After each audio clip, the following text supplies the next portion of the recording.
गुरुजी गुरुजी आपके चरणों में कोट कोट प्रणाम जी। गुरुजी। हम यूपी बहराइच से आए हुए हैं गुरुजी। हम पिछली बार जब जून में आए थे तो यहाँ की सेवाओं को देखे जब, तो हमारा जीवन परिवर्तित हो गया। अच्छा। और हमारे गांव में हम अकेले ही ब्राह्मण हैं, तो हमने अपने गांव में सेवा का प्रचार किया, तो हमारे गांव के लोग हम ही को उल्टा गाली देते हैं। कोई बात नहीं। और दूसरी बात, फिर हमने इस सेवा में जो हमारा बन पड़ा आर्थिक सहयोग भी आपको किया, तो उससे मेरी आय दुगनी हो गई। वाह। दानम दुर्गति नाशनम, दान करे धन ना घटे जो सहाय रघुवीर। और इस बार भी गुरुजी जो हमसे बन बना है वो आपके लिए लाए हैं, उसको आप स्वीकार करें। बिल्कुल बिल्कुल। राधे राधे गुरुजी। बहुत बड़ा हृदय रखा है दादाजी को बगल में। दान करने से धन बढ़ता है, घटता कभी नहीं। जी। परम आदरणीय आचार्य जी, राधे राधे। जी खुश रहिए। राधे राधे। मेरी अभिलाषा है आपसे, मैं उत्तर बिहार के मिथिला प्रांत से मधुबनी मंडलांतर्गत बेनीपट्टी लघु मंडलांतर्गत चननपुरा ग्राम निवासिनः झोप नाम कस्य मैथिल भूसुर वंशोद्भव जी। स्वर्गीय लक्षेश्वरस्य आत्मज जी। भागवत मर्मज्ञ जी। कर्मकांड विशारद जी। वास्तुविद जी। ज्योतिषी जयनाथ झा धर्मशास्त्री जी। मेरा नाम है। जी। जी। तो मेरी अभिलाषा है कि हमारे गुरु के द्वारा जो प्रदत्त है वो मैं आपसे कहता हूँ। जी। जी। हमारे गुरु थे इसी वृंदावन के अठकंबा रेतिया बाजार में ब्रह्म ऋषि हरिप्रपन्नाचार्य फलाहारी। जी। जी। तो उनके द्वारा सुना हुआ है कि 18 पुराणों में श्रेष्ठ है श्रीमद् भागवत। ठीक है। श्रीमद् भागवत में श्रेष्ठ है दशम स्कंध। जी। दशम स्कंध में श्रेष्ठ है रास पंचाध्यायी। ठीक है। रास पंचाध्यायी में श्रेष्ठ है गोपी गीत। जी। गोपी गीत में श्रेष्ठ है अंतिम श्लोक। जी। अंतिम श्लोक में श्रेष्ठ है अंतिम चरण। ठीक है। दत्तेषु जात चरणाम्बुरुहं स्तनेषु भीता शनैः प्रियदधीमहि कर्कशेषु। तो ये जो मंत्र है अंतिम श्लोक का अंतिम चरण, तो हमारे कान लालायित हैं आपके श्री मुख से उस श्लोक का व्याख्या सुनने को। वाह। इस श्लोक की व्याख्या कृपा करके आप मुझे सुना दीजिए। अंतिम श्लोक का अंतिम श्लोक 19वां श्लोक। गोपियाँ कहती हैं भगवान से, यत्ते सुजातु चरणाम्बुरुहं स्तनेषु भीताः शनैः प्रियदधीमहि कर्कशेषु तेनाटवीमटसि तद्व्यथते न किंस्वित् कूर्पादिभिर्भ्रमति धीर्भवदायुषां नः। भगवान श्री कृष्ण से गोपियाँ अंतिम बात यही कहती हैं कि हे श्याम सुंदर, जो आपके चरण हैं बड़े कोमल हैं। हाँ। और इतने कोमल हैं कि मेरे कठोर हृदय में, स्तनों में, यदि आपके चरणों का स्पर्श हो जाए मेरे हृदय में, तो मेरे हृदय इतना कठोर है कि मेरे हृदय से आपके चरणों को चोट लग सकती है। हे प्रभु, आपके चरण इतने कोमल हैं कि आपके चरणों में चोट लग सकती है। तो हे प्रभु, ऐसे कोमल चरण लेकर के आप बन बन डोल रहे हैं। मुझे इस बात का दुख नहीं है कि आप मुझे छोड़कर चले गए, मुझे दुख इस बात का है कि आपके चरणों में चोट लग जाएगी। ये बन बड़ा निर्दयी है, ये बन बड़ा कांटों कंकड़ों से भरा हुआ है, और आपके चरण बड़े कोमल हैं। जब गोपियों का यह भाव सुना, तब भगवान साक्षान मन मथा। तब भगवान गोपियों के इस भाव को सुन करके, गोपियाँ हमारे चरणों से अत्यधिक प्रेम करती हैं, इसलिए सारा संसार चरणों को प्रणाम करता है, क्योंकि भगवान श्रीमन नारायण का वास ही चरणों में है। इसलिए गोपियाँ भगवान के चरणों का चिंतन करती हैं, और भक्तों की श्रेष्ठता यही है, वही श्रेष्ठ भक्त है जो चरणों की ओर खड़ा हो।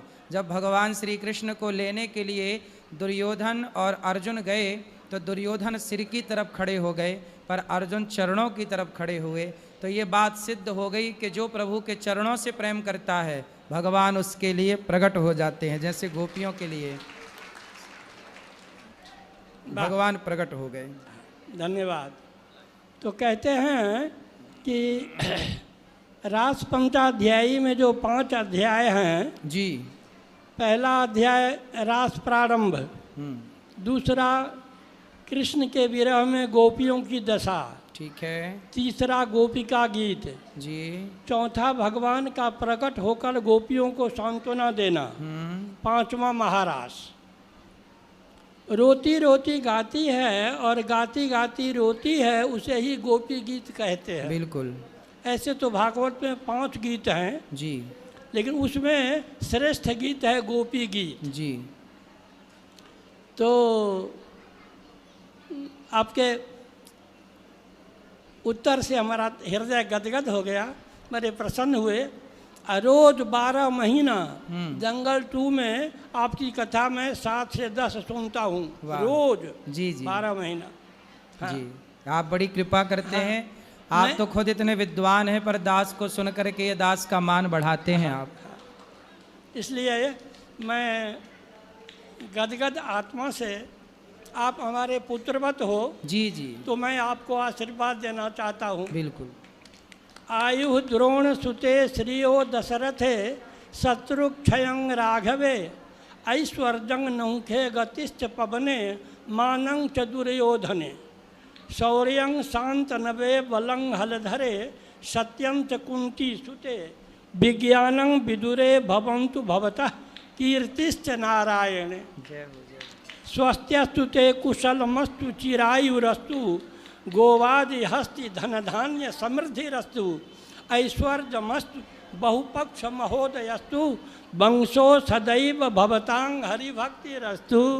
जय हो। गुरु जी के चरणों में दास का कोटि कोटि दंडवत प्रणाम। अच्छा, अब एक हमारा आपसे कुछ कामना है जी।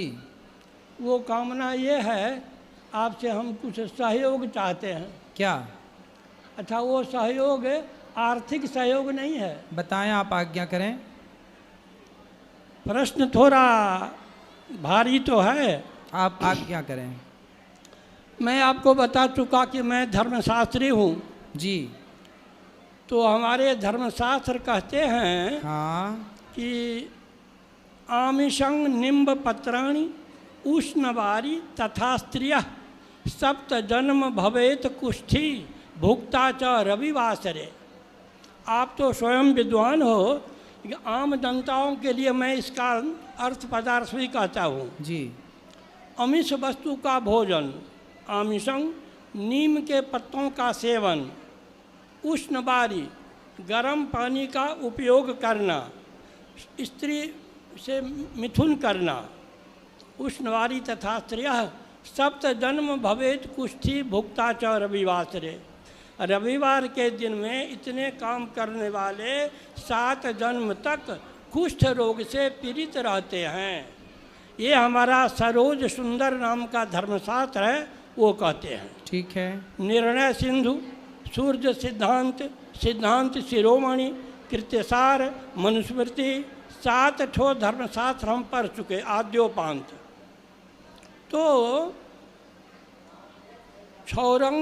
क्षौरं तैलं गर्म जल स्नानं मांसादि निशि भोजनम रति मध्याह्ने स्नानं च रवौ सप्त विवर्जयेत। ये मनुस्मृति धर्मशास्त्र का कथन है जी। रविवार के दिन में क्षौर नहीं कराना चाहिए, तेल नहीं लगाना चाहिए, गर्म जल से स्नान नहीं करना चाहिए जी, मांस मांस इत्यादि नहीं खाना चाहिए, रात में भोजन नहीं करना चाहिए जी, संभोग नहीं करना चाहिए जी, मध्याह्न काल में स्नान नहीं करना चाहिए जी, क्षौरं तैलं गर्मजल स्नानं मांसादि निशि भोजनम रति मध्याह्ने स्नानं च रवौ सप्त विवर्जित। लेकिन आज क्या दिखता है, आजकल ऐसा दिख रहा है कि ये जितने भी वर्जित काम हैं ये टोटल के टोटल काम लोग रविवार को ही करते हैं। इससे हमारे सनातन धर्म का ह्रास होता है। जी जी जी। तो हम आपसे निवेदन ये करना चाहते हैं, हमारे परम आदरणीय माननीय प्रधानमंत्री मोदी जी जी जो एक रात के अंदर में नोटबंदी करवा दिए, जी 5 मिनट में लॉकडाउन करवा दिए, जी, वो मोदी जी तक हमारा पहुंच तो नहीं है, हम साधारण गरीब आदमी हैं। तो इसमें आपसे मदद हम ये चाहते हैं कि मोदी जी के थ्रू इस काम को, रविवार का छुट्टी जो है पूरे भारत में वो नहीं होके सोम बुध शुक्र इन तीनों दिनों में किसी एक को चुन लें छुट्टी के लिए। वाह। छुट्टी के कारण ही ये सारे वर्जित काम लोग रविवार को ही करते हैं। सही है। छुट्टी संडे की क्रिश्चियनों ने। अच्छा एक सेकंड। जी जी। हमारे भीमराव अंबेडकर जी, उनका जो बनाया हुआ संविधान है उसमें ये संडे की छुट्टी नहीं है। नहीं है। नहीं है। तो फिर यदि हमारे प्रधानमंत्री मोदी जी यदि चाहें तो शुक्रवार या सोमवार या बुधवार को छुट्टी घोषित करके रविवार का छुट्टी हटा दें। सही है। अच्छा ये होगा कैसे? सही है। ये यदि आप ये चीज़ रामभद्राचार्य से बोलें, रामभद्राचार्य को प्रधानमंत्री से मित्रता भाव है, तो रामभद्राचार्य मोदी जी को आग्रह कर सकते हैं तो ये काम हो सकता है। सही है। आप चिंता न करिए, आपकी बात पहुंच जाएगी। अच्छा। लेकिन ये जो संडे की छुट्टी ऐड की गई है ना, ये षड्यंत्र के तहत, जब हमारा देश गुलाम था तो हाँ। रविवार के दिन जो ईसाई लोग होते हैं ना वो चर्च जाते हैं। हाँ। तो ईसाई लोग अपने चर्च जाने के लिए उन्होंने छुट्टी करवाई, जबकि अपने यहाँ तो द्वादशी को प्रतिपदा को ये छुट्टियां हुआ करती थी। अष्टम्यांग च गुरोर्हन्ति शिष्यांग हन्ति चतुर्दशी जी। अमावास्यायांग द्वयोर्हन्ति प्रतिपद बुद्धि विनाशिनी। ये छुट्टियां थी अपने यहाँ। हाँ। अब इन छुट्टियों को कोई भूल भी गए लोग। अब तो आप जो कह रहे हैं ठीक है, आपकी बात पहुंचा दी जाएगी। सुंदर। बस यही निवेदन है। सुंदर सुंदर। लो। अगर रामभद्राचार्य को बोला जाए, बिल्कुल बिल्कुल, वो प्रधानमंत्री को बोलेंगे सब तो तक बात पहुंच जाएगी आपके, निश्चिंत रहिए। अच्छा, हमारा विचार कैसा लगा आपको? बहुत सुंदर, उत्तम, अति उत्तम। खुश रहिए। जय जय। आशीर्वाद दीजिए। वाह। अविष्ठार था। कोटि कोटि प्रणाम गुरुजी। हाँ जी। हाँ जी, यूट्यूब से मैं 3-4 साल से जुड़ी थी। किससे देखती हैं? यूट्यूब से। यूट्यूब? हाँ जी। यूट्यूब वो देखती थी 3-4 साल से, तो देखती थी, रोती थी। रात के 12 बज जाते थे, 1 बज जाता था, मैं रोती रोती सो जाती थी। क्यों? क्यों रोती हैं आप? ऐसे ही मेरा जीवन ही बदल गया। रो रो के? हाँ जी। अब बताओ सवाल क्या है? सवाल ये है, तो मैं यही सोचती कब आऊँ आपके पास, कब आऊँ, कब मेरे को बुलावा आएगा। जब मेरे को बुलावा आया तो पता नहीं चला, मैं पठानकोट से आई हूँ। आज मेरा जीवन धन धन हो गया प्रभु जी। सुंदर। हाँ जी।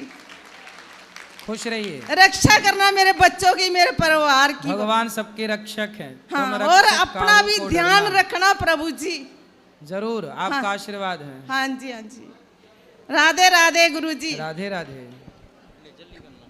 हेलो, आपके चरणों में महाराज जी कोटि कोटि नमन। जी महाराज जी, मैं पिछली बार आपके पास आया था गौ हत्या के कांड में। आपने बोला था मोदी जी चाहेंगे तो गौ हत्या रुक जाएगी, लेकिन वो योगी जी ने कर दिया महाराज जी। और तब से बहुत ही मेरी टीम ने, युवा संगठन ने बहुत ही सफलता पाई है महाराज जी। मैं ये चाहता हूँ महाराज जी के 1 तारीख को मेरे यहाँ पर मंदिर पर रैली है। तो गौ हत्या बंद हो गई? हाँ जी महाराज जी, वो जो पकड़े गए थे वो हाँ। सारे बंद हैं अभी जेल में। अच्छा। मेरी टीम अभी लखनऊ गई है उनके महाराज जी योगी बाबा के पास। ठीक है। 1 तारीख को आएगी वहाँ पर। तो महाराज जी 1 तारीख को वहाँ पर कुछ दवाई बनाई है गौमूत्र से, तो मैं चाहता हूँ वहाँ पर जितने भी सारे लोगों को कोई बीमारी है, जैसे पैर में लकवा मार जाता है उसकी बीमारी है या आँखों में है, वो वहाँ पर आएँ। मेरे गांव में मंदिर है, वहाँ पर टीम आएगी 1 तारीख को। तो महाराज जी आप भी वहाँ पर आने का कष्ट करें, आपका जो भी खर्चा होगा वो हमारी। कहाँ पर? अलीगढ़। चलिए भगवान चाहेंगे महाराज जी 1 तारीख को तो मैं, महाराज जी आपका जो भी खर्चा होगा वो नहीं, भी खर्चा दिया कुछ नहीं जाएगा, क्योंकि महाराज जी प्रभु खर्चा कुछ नहीं होता। 2 तारीख से कलश यात्रा है जबलपुर की कथा में, तो 1 तारीख को वहाँ निकलना है कथा के लिए। खर्चा तो कुछ भी नहीं आता, लेकिन समय जब हो अनुकूल पहले से बताते हैं तब प्रोग्राम बनते हैं, इतने जल्दी नहीं हो पाता। फिर कभी आप बुलाएंगे तो जरूर आएंगे। महाराज जी क्योंकि कॉलेज बिन नॉलेज नहीं, नॉलेज बिन कॉलेज नहीं, ज्ञान बिन प्रतिष्ठा नहीं, प्रतिष्ठा बिन ज्ञान नहीं, क्योंकि ज्ञान सिर्फ गुरुओं से ही मिलता है। महाराज जी आपकी कृपा से बहुत ही सफलता पाई है महाराज जी हमारी टीम ने, इसलिए। और महाराज जी जो लोग अटैक से मरते हैं उनको भी जिंदा करके दिखाया जाएगा सनातन धर्म की कृपा से महाराज जी। और इसलिए आपको आमंत्रित करने के लिए आए हैं महाराज जी। जरूर आऊंगा, पर आगे किसी और कार्यक्रम में, आगे ठीक है, किसी और कार्यक्रम। प्रणाम महाराज जी। जी जी जी। और किसका प्रश्न है यहाँ?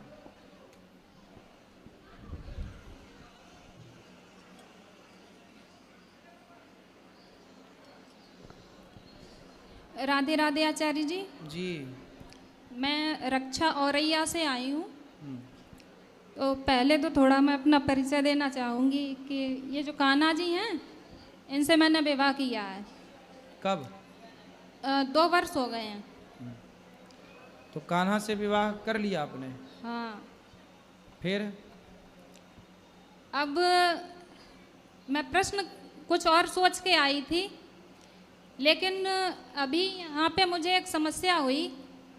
तो जैसा कि समाज की सेवा किसी भी तरह से की जा सकती है, ठीक है। समाज में कोई समस्या हो तो उसे भी उठाना चाहिए। तो अभी मैं और मेरी सिस्टर जब बाहर बैठे थे, ये आश्रम है, एक सुरक्षित स्थान होना चाहिए, लेकिन वहाँ कुछ रूम वाले हैं जो रूम बुकिंग वाले लगे हुए हैं। तो राधे कौन है महाराज जी? भगवान श्री कृष्ण की प्रियतमा है, भगवान की पत्नी है, भगवान का सर्वस्व है राधा। तो उनका सम्मान भी बहुत होना चाहिए ना। ठीक है, आप सही कह रही हैं, सम्मान तो होना चाहिए। अब लोग जो जानते हैं वो तो करेंगे सम्मान, जो जानते ही नहीं, यदि आप जानते नहीं कि ये हीरा है तो आप तो ठोकर मार के हीरा को आगे बढ़ जाओगे ना, क्योंकि आप हीरा के बारे में नहीं जानते। तो मैं ये कहना लेकिन चाह जो रही हूँ, जानता है वो उठाएगा उससे और उसकी कदर करेगा, उसको यथास्थान पर रखेगा। ऐसे ही है, जो भगवान के नाम की कदर करता है वो भगवान के नाम को ठीक से जपता है और उसका सम्मान करता। जो जानते ही नहीं तो वो शिशुपाल तो गालियाँ भी देता था। नहीं गाली देने की नहीं, लेकिन जो बात है वो मैं कहना चाहती हूँ कि राधे रूम चाहिए, हमने कह दिया नहीं चाहिए, कोई बात नहीं, फिर आ रहे हैं राधे रूम चाहिए। कोई बात नहीं, ये तो देखो उनकी समस्या और रोज का उनका काम है। आप सवाल क्या है ये बताइए। उनसे तो आप ऐसे हाथ जोड़ के निकल जाओ आगे, इनसे उलझना भी ठीक नहीं। आप तो कोई प्रश्न करो, जो आपका प्रश्न लेके आई हो। मैं ये पूछना चाहती हूँ, ब्रह्म क्या है? ब्रह्म क्या है? जी, ब्रह्म क्या है? भगवान जो व्यापक है जी, उसे ब्रह्म कहते हैं। जो कण कण में व्यापक है, जो सबके भीतर है उसे विष्णु कहते हैं। विष्णु सर्व गुहाशया, जी, जी, जो सबके भीतर विद्यमान है वो विष्णु है। जो व्यापक है वो ब्रह्म है ना। तो व्यापक को ब्रह्म कहा जाता है। जो व्यापक है उसका नाम ब्रह्म है, उसी को भगवान कहते हैं, उसी को ईश्वर कहते हैं, उसी को राम कृष्ण नारायण नरसिंह वामन उन्हीं का नाम है। कोई उन्हें ब्रह्म कहता है, जी, कोई उन्हें भगवान कहता है, कोई उन्हें राम कहता है, कोई उन्हें कृष्ण कहता है। जाकी रही भावना जैसी, प्रभु मूर्ति देखी तिन तैसी। जी महाराज जी, और मैं लोगों से भी ये निवेदन करना चाहती हूँ कि यहाँ लोग तरह तरह के प्रश्न करते हैं। मेरा उनसे अनुरोध है कि भागवत और गीता जी से संबंधित ही प्रश्न किया करें तो अच्छा लगेगा। ऐसा अनुभव तो होगा कि हम किसी धार्मिक स्थल पर बैठे हैं। सही कहा आपने, बढ़िया। और कोई सवाल? नहीं, ठीक है, धन्यवाद। खुश रहिए। राधे राधे गुरु जी। जी मैं नवीन बब्बर सिरसा हरियाणा से आया हूँ। तो जैसे आपने ये बहुत अच्छी गौरी गोपाल आश्रम का किया हुआ है, तो ऐसे ही हमने वहाँ पे एक हर प्रभ आसरा आश्रम बना रखा है, जिसमें लगभग 400 के करीब लोग हैं जो माता हैं, बुजुर्ग हैं, तो उनका कोई भी नहीं है, बेसहारा लोग हैं वो। तो हमने उनके लिए एक जगह बना रखी है।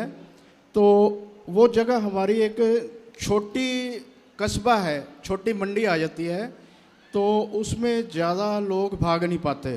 भाग नहीं पाते मतलब जुड़ नहीं सकते जिनसे, अच्छा। हमारे साथ जुड़ नहीं रहे हैं। तो उनके लिए खाने पीने का, दवाइयों का सारा कुछ ही है हमारे पास। बहुत अच्छा सिस्टम है। इतने तो हॉस्पिटल में बेड नहीं होते जितने हमारे पास हैं। सीएमओ साहब भी आते हैं, सभी डिपार्टमेंट के लोग आते हैं, सहयोग अच्छा करते हैं। पर जैसे अपना यहाँ का सिस्टम चल रहा है, ऐसा उधर नहीं चल पाता।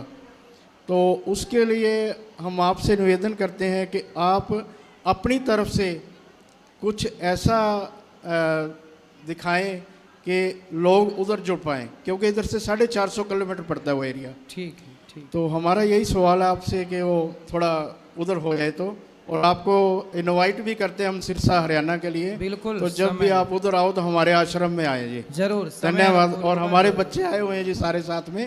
खुश रहिए। हाँ जी, हाँ जी, धन्यवाद जी। राधे राधे। राधे राधे। पीछे भी ले राधे जाना। राधे गुरुजी। जी मैं भी आपका यूट्यूब पर आपको देखती हूँ। जी। जब से मेरे लगन लगी हुई, मैं साधु महाराज को खाना खिलावागी।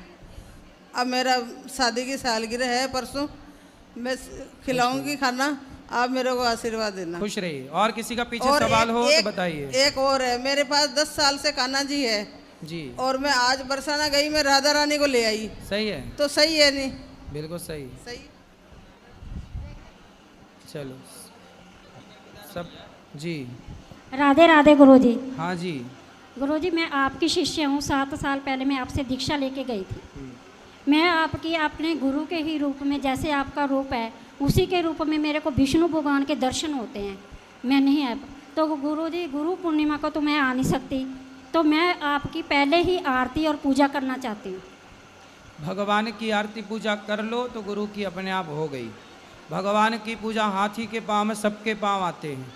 भगवान की पूजा कर लेने से सबकी पूजा हो जाती है। महाराज जी, चंडीगढ़ से इतनी जल्दी आया नहीं जाता। काम सर्व काम होगा, मोक्ष काम अवतार आप भक्ति योगी। गुरुजी, मैं आपकी आज ही करना चाहती हूँ आरती या पूजा। आरती भगवान की कर लेने से सबकी हो जाती है। आपकी कर लेने से ही उनके दर्शन होते हैं। तो भगवान की कर लेना, कोई दिक्कत नहीं। आपसे नहीं कर सकते? भगवान की आरती होती है बस, और किसकी आरती करनी? आपकी आरती के योग केवल ईश्वर है, पूजा के योग बस।